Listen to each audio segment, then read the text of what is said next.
తాకట్లో ఉన్న మీ బంగారాన్ని విడిపించి ఆ రోజు ఆన్లైన్ రేటుకి కొంటాం. Sharma gold company. ఈ మధ్య కాలంలో సోషల్ మీడియాలో రీల్స్ వీడియోలు చేస్తూ తెగ పాపులర్ అవుతున్నారు. కొంతమంది అయితే రాత్రికి రాత్రే స్టార్లుగా మారిపోతున్నారు. ఆమె ఓ ఇన్ఫ్లుయెన్సర్. తనదైన కామెడీ పంచ్ డైలాగ్స్ డాన్సులతో రీల్స్ చేస్తుంది. అప్పుడప్పుడు కాంట్రవర్సీ వీడియోలు చేస్తుంది. మొత్తానికి కొద్ది రోజుల్లోనే తనకంటూ ఓ ఇమేజ్ క్రియేట్ చేసుకుంది. కట్ చేస్తే ఆ ఇన్ఫ్లుయెన్సర్ కారులో మృతి చెందిన విషయం తీవ్ర సంచలనం రేపింది. ఇంతకీ ఆ ఇన్ఫ్లుయెన్సర్ ఎవరు? ఆమె మృతదేహం కారులోకి ఎలా వచ్చింది? ఈ ఘటన ఎక్కడ జరిగింది? పూర్తి వివరాలు ఈ స్టోరీలో తెలుసుకుందాం.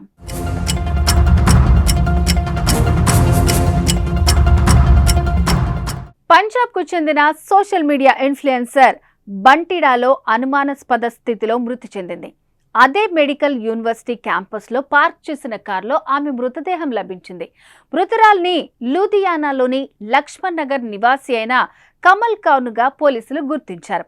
లూధియానా నివాసి అయిన 30 ఏళ్ల కమల్ కౌర్ ఇన్స్టాగ్రామ్లో 3.83 lakhsకు పైగా ఫాలోవర్స్ కలిగి ఉంది.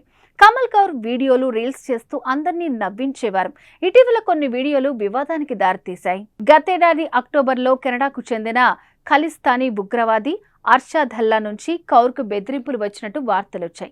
అసభ్యకరమైన వీడియోలను పోస్ట్ చేయటం ఆపమని తల్లా ఆమెను కోరినట్లు సమాచారం.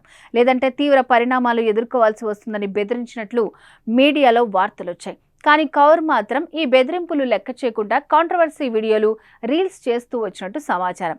ఈ క్రమంలోనే ఆమె హత్య పలు అనుమానాలకు దారితీస్తోంది.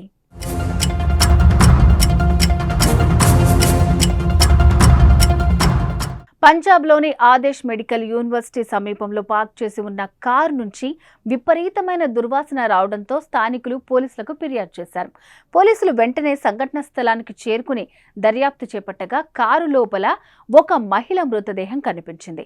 కారు రిజిస్ట్రేషన్ వివరాల ద్వారా ఆమె లూధియానాకు చెందిన కౌర్గా గుర్తించారు. ప్రాథమిక ఆధారాల ప్రకారం కమల్ కౌర్ వేరే ప్రదేశంలో హత్య చేసి తర్వాత మృతదేహాన్ని కారులో తరలించినట్లు పోలీసులు అనుమానిస్తున్నారు. ఈ కేసు గురించి Bathinda senior superintendent of police Amneet Kondal మాట్లాడుతూ సంఘటన స్థలం నుంచి సేకరించిన ఆధారాల ప్రకారం హత్య కేసుగా ఎఫ్ఐఆర్ నమోదు చేశారు. ఆమెను డబ్బు కోసం చంపారా? ఇతర కారణాలేమైనా ఉన్నాయా? ఈ హత్య ఎవరు చేశారు అన్న కోణంలో దర్యాప్తు చేస్తున్నామని అన్నారు.